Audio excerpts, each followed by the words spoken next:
Welcome to another edition of the Nightly News. You know, Ted, on Monday, you were talking about the Chinese government and kind of the evils of the Chinese government. We need to look no further than South Dakota. Governor Kristi Noem tried to get some legislation passed up there that would keep the Chinese government from owning farmland, because they've actually purchased farmland next to an Air Force installation up there. And that was blocked. And Ted, I know you know, but I'll say this kind of rhetorical for our listeners. Could you ever guess that it would be all of the agricultural entities in the state of South Dakota that roadblocked that? What am I missing here? Well, I'm just the guy to give you an overview of the South Dakota great governor, Kristi Noem, trying to stop communist Chinese, enemies of mankind, to own farmland and manipulate and control farmland in the great state of South Dakota. Let's get one thing perfectly straight. There's only one thing good ever came from China: the ringneck pheasant. And it is king in South Dakota. There is a parallel there, that yes, the imported ringneck pheasant back in the early 1900s has become a gazillion-dollar industry across America, particularly in South Dakota. And I would just like to give a big salute and a thank you and a congratulations, and I love you, to the great Governor Kristi Noem, because she is one of the best in the nation. Isn't it funny that the two best governors in America are both female?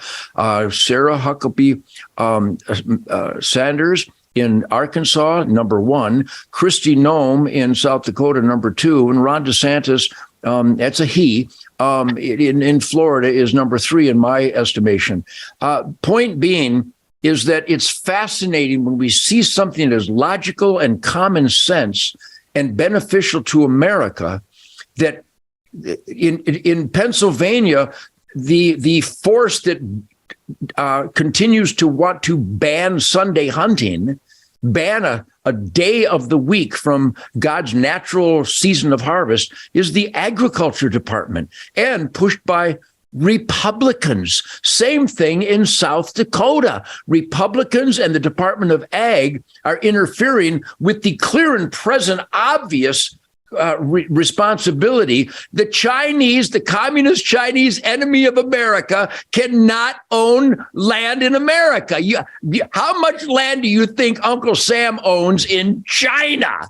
Right. It's unbelievable that the two sides of fair play and justice, that Uncle Sam can't seem to get his head out of his ass and figure it out. God bless Governor Kristi Noem, and I think it should be nationwide. And if President Trump was the president, the Chinese would not be able to buy land in America, period.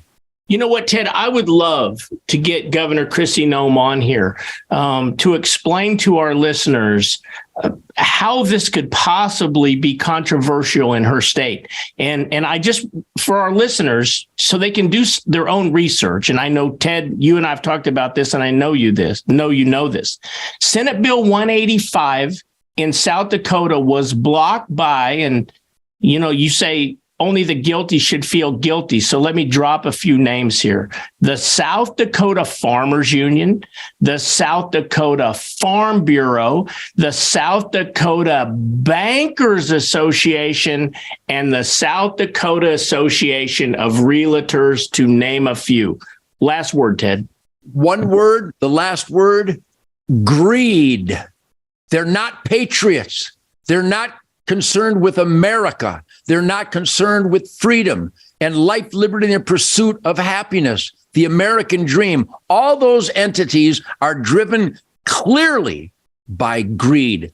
Shame on them. And John Thune, might as well take that R off your name. John Thune, I helped get John Thune elected in South Dakota, a once great man. Now he sides more often with the Biden gang than he does with constitutionality. I don't know what happened to some of these Republicans, but John Thune, don't become Mitt Romney because you're closing in on it. And how embarrassing is that?